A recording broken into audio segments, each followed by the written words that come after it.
الصبح بدا من طلعته. یعنی اگر تم صدقوں کو ظاہر کر کے دو تو یہ بھی بہتر، اگر چھپا کے دو تو یہ بھی بہتر. امام رازی تفسیر کبیر کے اندر اسی آیت کریمہ کے تحت 5-6 چیزیں بیان فرمائی کہ صدقہ کب چھپا کے دینا چاہیے اور کب ظاہر دینا چاہیے. گفتگو وہ لمبی ہے، میں ایک بات عرض کروں کہ اجازت چاہوں گا اور بات آگے بڑھاؤں گا. 2 طرح سے جو ہے وہ صدقہ دیا جاتا ہے، ظاہر اور پوشیدہ.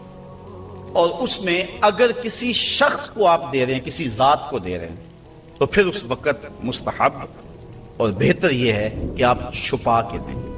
کسی کی مدد ذاتی طور پہ کر رہے ہیں، غریب ہے، بیوہ ہے، یتیم ہے، تو پھر اس کی غربت کا اشتہار نہ لگائیں، پھر بہتر ہے کہ چھپ کے دیں. اور آقا کریم نے فرمایا 7 اشخاص قیامت کے دن اللہ کے عرش کا ٹھنڈا سایہ پائیں گے جب کوئی سایہ نہیں ہوگا. ان میں ایک شخص یہ فرمایا وَرَجُلٌ تَصَدَّقَ بِصَدَقَةٍ فَأَخْفَاهَا حَتَّى لَا تَعْلَمَ شِمَالُهُ مَا تُنْفِقُ يَمِينُهُ. وہ آدمی جس نے تنہائی میں صدقہ دیا اور اتنا خفیہ دیا کہ جو دائیں ہاتھ نے کیا وہ بائیں کو خبر نہ ہو. فرمایا کل قیامت کے دن جب کوئی سایہ نہیں ہوگا اللہ اسے اپنے عرش کا ٹھنڈا سایہ نصیب ہوگا، اور جو عرش کے سائے تلے ہوگا قیامت کی تکلیف سے محفوظ ہوگا. جو عرش کے سائے تلے ہوگا وہ قیامت کی پریشانیوں سے محفوظ ہوگا. جو عرش کے سائے تلے ہوگا اس کو جام کوثر ضرور دیا جائے گا، اور جو ایک گھونٹ بھی پی لے گا 50,000 سال کے دن میں اسے کبھی بھی پیاس نہیں لگے. تو جس نے اپنے صدقے کو خفیہ دیا، دائیں نے دیا، بائیں کو خبر نہ ہو. اللہ اکبر. بلکہ علماء اس کی تشریح میں لکھتے ہیں کہ جس کو صدقہ دیا جا رہا ہے بہتر ہے کہ اس کو بھی خبر نہ ہو. اس انداز سے اس کے گھر میں پھینک آؤ کہ اسے بھی پتہ نہ ہو کہ میرے اوپر کون مہربانی کر گیا.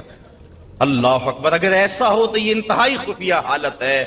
اللہ اکبر اللہ اکبر. تو کہا کہ اگر تم صدقہ خفیہ دو تو وہ بھی تمہارے لیے بہتر ہے، اور اگر تم ظاہر دو تو ظاہر دینا کس وقت مستحب ہے جس میں کسی شخص کی ذات کا معاملہ نہ ہو. مثال کے طور پہ مسجد کے لیے فنڈ مانگا جا رہا ہے، دارالعلوم کے لیے مانگا جا رہا ہے، کسی ہاسپٹل کے لیے مانگا جا رہا ہے، کسی اور رفائی کام کے لیے مانگا جا رہا ہے. لہٰذا وہاں آپ اس نیت سے کہ اگر میں اٹھ کے اعلان کروں گا تو میرے دیکھا دیکھی کئی اعلان کریں گے، لہٰذا مدد ہو جائے گی. تو آقا کریم نے ایک مرتبہ جہاد کے لیے فنڈ مانگا تو ایک صحابی نے جلدی سے آغاز کر دیا، اس کو دیکھنے سے باقی بھی اٹھ کھڑے ہوئے. تو آقا کریم نے اس وقت فرمایا تھا من سنہ فی الاسلام میں سنتن حسنتن فلہ اجرہا. جس نے اسلام میں ایسے اچھے طریقے کو رائج کیا اللہ تعالیٰ اس کو اس کا اجر عطا فرمائے گا، اور اس کے دیکھا دیکھی جس نے اس کام کو کیا اللہ اس کا اجر بھی سے عطا فرمائے. تو اس نیت سے اگر ظاہر کر لیا جائے تو وہ زیادہ فضیلت والا ہے. دوسرا، اگر آپ خفیہ کی بجائے اعلانیہ کرتے ہیں تو اس سے آپ کے نفس پر ریاکاری کا امکان پیدا ہو جاتا ہے. تو پھر بہتر یہ ہے کہ ریاکاری سے بچنے کے لیے خفیہ صدقہ کیا جائے تاکہ اللہ تعالیٰ آپ کی اس عمل کی برکت آپ کو نصیب فرمائے، ورنہ ایسا ہوگا کہ ریاکاری سے سب کچھ برباد ہو جائے گا. آگے ارشاد فرمائے وَيُكَفِّرُ عَنْكُم مِّن سَيِّئَاتِكُم. اگر تم اللہ کی راہ میں چھپ کے یا ظاہر صدقہ کرو گے تو اللہ کے نزدیک وہ بہتر ہے، اور وہ اس سے تمہارے گناہوں کو اتار دے گا. یعنی صدقہ دینے سے جو ہے وہ گناہ مٹتے ہیں. واللہ بما تعملون خبیر. اور جو تم کر رہے ہو اللہ اس کو دیکھ رہا ہے. نہیں کسی نے دیکھا، جس کو تم نے دیا اس نے بھی نہیں دیکھا، کسی کو نہیں کانوں کان خبر ہوئی، لیکن جس کے لیے دے رہے وہ تو دیکھ رہا.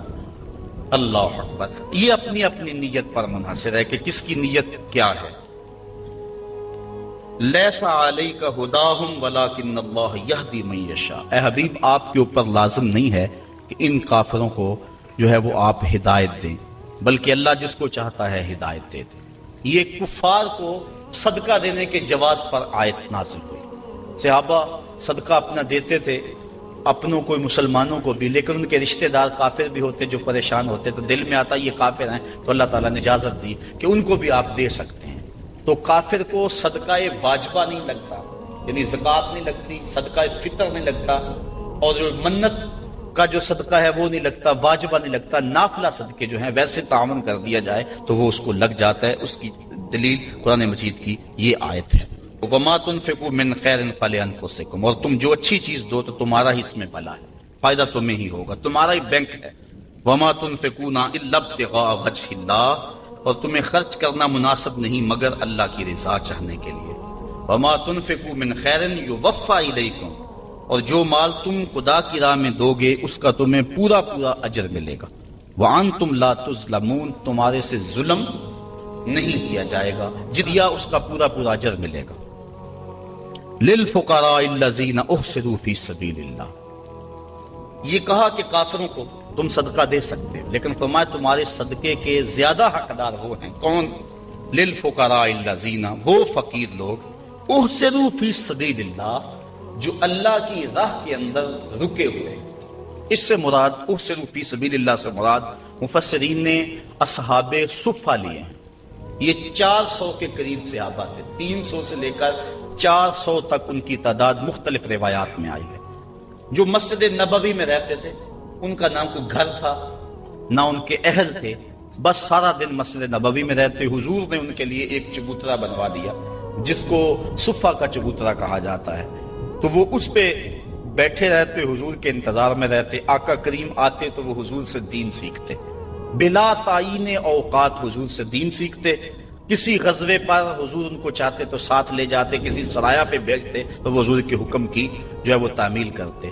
زیادہ کوشش کرتے کہ وہ لکڑیاں اکٹھی کر کے ان کو بیچ کر اپنے پیٹ کا گزارا کرتے، لیکن مصروفیت چونکہ تعلیم دین میں تھی تو وہ کمائی نہیں کر سکتے تھے۔ اللہ تعالیٰ جل شانہ نے یہاں باقاعدہ یہ بات ارشاد فرما دی، لا یستطیعون ضربا فی الارض، وہ زمین پر چل نہیں سکتے، یعنی باقاعدہ وہ کاروبار نہیں کر سکتے کیونکہ وہ دین کے علم کے لیے رکے ہوئے ہیں۔ کہا تمہارے صدقے کے زیادہ حقدار یہ طلباء ہیں، دین والے لوگ جو سب کچھ چھوڑ کے دین سیکھ رہے ہیں۔ یحسبهم الجاہل اغنیاء من التعفف، سوال نہ کرنے کی وجہ سے اس کو ناواقف آدمی سمجھتے ہیں یہ تو بڑے ٹھیک ٹھاک ہیں، یہ تو غنی ہیں، کیونکہ ہر بندہ اندر نہیں جھانک سکتا۔ وہ کیا کسی نے کہا تھا نا، ہستی پلکوں کے نیچے غم بھی پلتے ہیں، ہستی پلکوں کے نیچے غم بھی پلتے ہیں، مگر کون دیکھتا ہے اتنی گہرائی میں۔ تو وہ بظاہر ان کے چہرے مورے ایسے ہیں کہ لگتا یہ ہے کہ یہ بڑے ٹھیک ٹھاک، ضرورت ہی نہیں ہے، لیکن مالداروں کے اوپر لازم ہے کہ ان کو بھی تلاش کریں جو مانگتے نہیں، اور ان کے گھر جا کے ان کی اعانت کر کے آئیں۔ اللہ نے اپنے محبوب سے مخاطب کر کے کہا، تعرفہم بسیماہم، محبوب تو ان کی پیشانیوں سے پہچان لیتا، لوگ نہ جانے تجھے تو پتا ہے نا۔ حضرت ابو ہریرہ رضی اللہ تعالیٰ عنہ باہر آ کے بیٹھ گئے، کہتے مجھے بھوک بڑی لگی ہوئی تھی، اور اتنی بھوک کہ گزارا نہیں ہو رہا تھا، بیٹھا نہیں جا رہا تھا۔ میں نے کہا کوئی آدمی گزرتا میرے چہرے کو دیکھ کے پہچان لے گا۔ پھر ایک صحابی آئے، میں نے ان سے ایک مسئلہ پوچھا، وہ مسئلہ بتا کے چلے گئے۔ دوسرے آئے، میں نے قرآن کی آیت کے بارے میں پوچھا، وہ بتا کے چلے گئے۔ پھر دل و قلب و نگاہ کے مرشد اولین آ گئے۔ میں نے حضور سے مسئلہ پوچھا، حضور نے کہا ابو ہریرہ بھوک لگی ہوئی ہے؟ میں نے کہا ہاں حضور بھوک لگی ہے۔ پوچھا مسئلہ؟ آقا کریم میں بھوک لگی ہے، ہاں حضور بھوک لگی ہے، مسئلہ ہی یہی تھا۔ کہتے ہیں آ جاؤ میرے ساتھ آ جاؤ۔ پھر وہ روایت آپ علماء سے سنی کہ حضور اندر چلے گئے، اجازت دی۔ حضرت ابو ہریرہ فرماتے ہیں میں دیکھا دودھ کا ایک پیالہ پڑا، کہا ابو ہریرہ جاؤ جو صفہ پہ بیٹھے ان کو بھی بلا لاؤ۔ میں سوچا وہ تو 70 ہیں اور دودھ کا پیالہ ایک، لیکن حضور کا حکم تھا، میں بلا لایا۔ کہا اب ان کو پلاؤ۔ کہا پریشان تھا، لیکن جب پہلے نے پیا ذرا بھی کم نہ ہوا۔ میں سمجھ گیا حوض کوثر کی نہروں سے کنیکشن جڑ گیا ہے۔ کہا کہ ان سب کو پلاؤ۔ کہا ایک نے پیا، پھر دوسرے نے پیا، 70 آدمی دودھ پی گئے۔ اللہ اعلیٰ حضرت فرماتے ہیں ہاں جناب ابو ہریرہ، کیسا تھا وہ جام شیر جس سے 70 سالوں کا دودھ سے منہ بھر گیا۔ اللہ اکبر۔ کہتے ہیں پھر حضور نے مجھے پلایا، کہا اور پیو اور پیو، حتیٰ کہ میں سراب ہوا، حضور اب نہیں پیا چاہتا۔ پھر آقا کریم وہ پیالہ لیا۔ استاذ المکرم فرمایا کرتے تھے یہ تو دیکھتے ہو کہ ایک دودھ کا پیالہ 70 کے لیے کافی ہو گیا، یہ بھی تو دیکھو کونین کا سردار اور 70 کا جوٹا پی رہا۔ اس پہلو پہ بھی ذرا نظر جائے۔ اللہ اکبر۔ تو کہا محبوب تم تو جانتے ہو ان کے چہروں سے، اللہ اکبر، کہ وہ لوگوں سے سوال نہیں کرتے، لا یسألون الناس الحافا، وہ لوگوں سے لپٹ کر سوال نہیں کرتے، بڑے خوددار ہوتے ہیں۔ عموماً ایسے لوگوں کی تلاش بڑی ضروری ہے کہ جو لوگوں سے سوال نہیں کرتے، ورنہ ہم نے دیکھا ہے کہ جو لوگ مانگنے والے ہیں، سوال کرنے والے ہیں، وہ تو لاکھوں روپے جمع کر لیتے ہیں، اور جو بیچارے عزت نفس کا لحاظ رکھنے والے ہوتے ہیں ان تک کوئی بھی نہیں پہنچتا۔ آپ دیکھ لیں، اپنے معاشرے کے اندر سروے کر کے دیکھ لیں، یہ ہماری ذمہ داری ہے، محروم تک بھی پہنچنا اور سائل تک بھی پہنچنا۔ اور یہ بات ذہن میں رکھیں کہ سوال کرنا یہ مومن کی شان نہیں ہے، بلکہ حضرت سیدنا صدیق اکبر جا رہے تھے تو آپ کا کوڑا گر گیا، گھوڑے سے اترے اور نیچے سے اٹھایا اور پھر بیٹھے۔ خادم نے عرض کی حضور آپ فرما دیتے میں اٹھا کے دے دیتا۔ کہا حضور نے سوال کرنے سے منع کیا، اس لیے میں نہیں سوال کرنے کی ہمت رکھتا۔ یہاں تک جو ہے وہ ہمارے جو ہے وہ اسلاف جو ہے بزرگ جو ہیں صحابہ اس کا خیال رکھتے تھے۔ کچھ اعمال ایسے ہیں کہ ان کا سلسلہ ختم ہی نہیں ہوتا، ان میں سے ایک صدقہ جاریہ ہے، اور ایک حدیث میں اس صدقہ جاریہ کی تفصیل موجود ہے، جیسے کسی نے مسجد بنائی، کسی نے نہر کھدوائی، کسی نے کنواں کھدوا دیا، کسی نے قرآن مجید کو لوگوں تک پہنچا دیا، علم کی نشر و توبیع کی۔ تو یہ وہ اعمال ہیں جو صدقہ جاریہ کی صورت میں ہیں اور یہ ختم نہیں ہوتے۔ مجھے اور آپ کو صدقہ کی مختلف صورتیں وہ اختیار کرنی چاہیے۔ کھانا کھلانا بھی صدقہ ہے، لباس پہنانا بھی صدقہ ہے، حتیٰ کہ جو کمائی کر کے تم بیوی کے منہ میں رکھتے ہو وہ بھی صدقہ ہے، اپنے بچوں پر جو خرچ کرتے ہو وہ بھی صدقہ ہے، تم نے کھیتی لگائی اور چڑیاں آ کر کے دانے چگ گئیں، اللہ وہ بھی صدقے کے کھاتے میں لکھتا ہے۔ اللہ اکبر۔ تو صدقے کا بہت وسیع مفہوم ہے، کچھ دینے کے لیے نہیں ہے۔ کلمۃ الطیبہ، اچھی بات کر دینا، یہ بھی صدقہ ہے۔ راستے میں پڑی ہوئی چیز کو اٹھا دینا، اس کو بھی کہا چھوٹی نیکی نہ سمجھنا۔ تو مختلف صدقے کی صورتیں ہیں، سب ہمیں ادا کرنی چاہیے، لیکن ایک بہترین شکل صدقے کی صدقہ جاریہ ہے، اور وہ مسجد بنا دینا، وہ دارالعلوم بنا دینا، وہ نہر کھدوا دینا، وہ جو ہے وہ کنواں کھدوا دینا، حدیث میں آتا ہے۔ جس طرح وہ آیت کریمہ نازل ہوئی، لن تنالوا البر حتی تنفقوا مما تحبون، تو بیر ہا لے کر کے صحابی اس کا معاملہ لے کر آگے، حضور مجھے سب سے زیادہ محبوب یہی کنواں ہے، تو میں یہی اللہ کی راہ میں پیش کروں۔ اللہ اکبر۔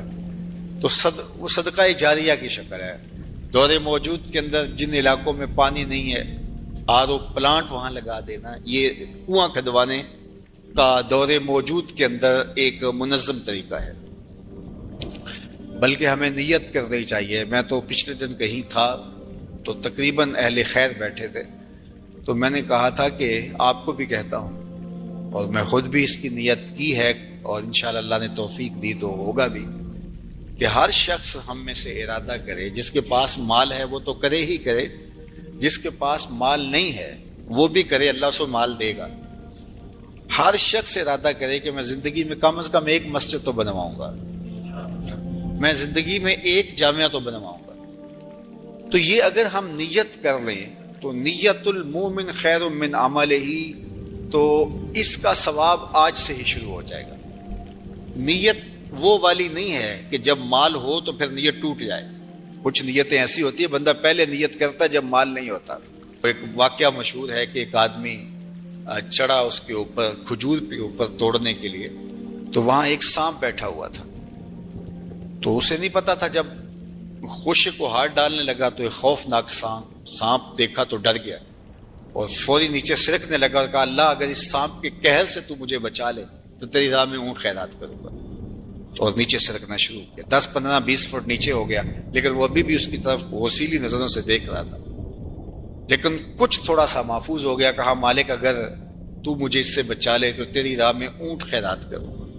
یوں اترتے اترتے نصف تک آ گیا اور سانپ کا خطرہ بھی ٹلا نہیں ہے، تو کہنے لگا اللہ اگر تو مجھے اس سانپ سے بچا لے تو تیری راہ میں بکری خیرات کروں گا۔ پھر زمین کے تھوڑا سا قریب آ گیا اور کہنے لگا اللہ تو اگر اس سانپ سے مجھے بچا لے تو مرغی دوں گا، اور پھر چھلانگ لگاتے ہوئے کہا مالک میرے گھر میں ایک انڈا پڑا ہے وہی تیری راہ میں جا کے خیرات کر دوں گا۔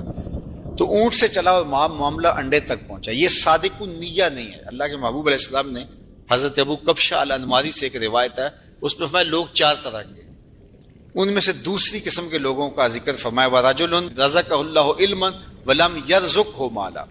وہ شخص جس کے پاس مال نہیں ہے لیکن اللہ اس کو شعور دیا ہے, فہم دیا ہے, علم دیا ہے. آگے لفظ ہے فَهُوَ صَادِقُ النِّيَّةِ, لیکن وہ نیت کا بھی سچا ہے. وہ کہتا ہے کہ اگر میرے پاس مال ہوتا لَعَمِلْتُ بِعَمَلِ فُلَانٍ, تو جو مالدار لوگ اللہ کی راہ میں خرچ کر رہے ہیں میں بھی ایسے ہی کروں. اور وہ ایسے اوپر سے نہیں کہہ رہا جب مال آ جائے تو پھر جائے. فرمایا وَهُوَ صَادِقُ النِّيَّةِ, وہ نیت کا سچا ہے, اگر مال آتا تو کرتا. آقا کریم نے فرمایا کہ کل قیامت کے دن اس نے کیا کچھ نہیں ہے, لیکن جب اعمال تولیں گے تو یہ بھی اس سخی کے ساتھ ہی کھڑا ہوگا, یہ بھی افضل المنازل میں. تو نیت کر لینی چاہیے کہ صالح اعمال بجا لائیں, صدقہ کریں, اور صدقہ جاریہ میں مجھے آپ کو سچے دل سے اگر اللہ نصیب کر دے تو پھر یہ کوئی مشکل نہیں ہے, اور یہ سب کچھ یہاں رہ جانا ہے. اور وہ تو ہمارا کفن بھی میلا نہیں ہوتا کہ سب کچھ بانٹ لیا جاتا ہے. میاں صاحب بولے جاندی واری ڈرونا بنے ہوتے, ہاتھ نہ لاندے ڈر دے, جنہ لئی تو پاپ کمایا جی کتھے نیترے کر دے. ابو لہب ابو جہل سے لے کے دجال تک الکفر ملت واحدہ, کفر ختم کرنے کی کوشش کرے گا, اپنے منہوں کی پھونکوں سے اس چراغ کو بجھانے کی کوشش کرے گا. یہ چراغ کبھی آپ کو جھلملاتا ہوا بھی دکھائی دے گا, لیکن یہ بات ذہن میں رکھ لو کہ واللہ متم نورہ, اللہ اس نور کا اتمام کرے گا. اللہ اکبر. ولو کرہ الکافرون, کافروں کا سب کچھ ڈوب جائے, اتنا سرمایہ لگایا مسلمان پھر اوپر گئے.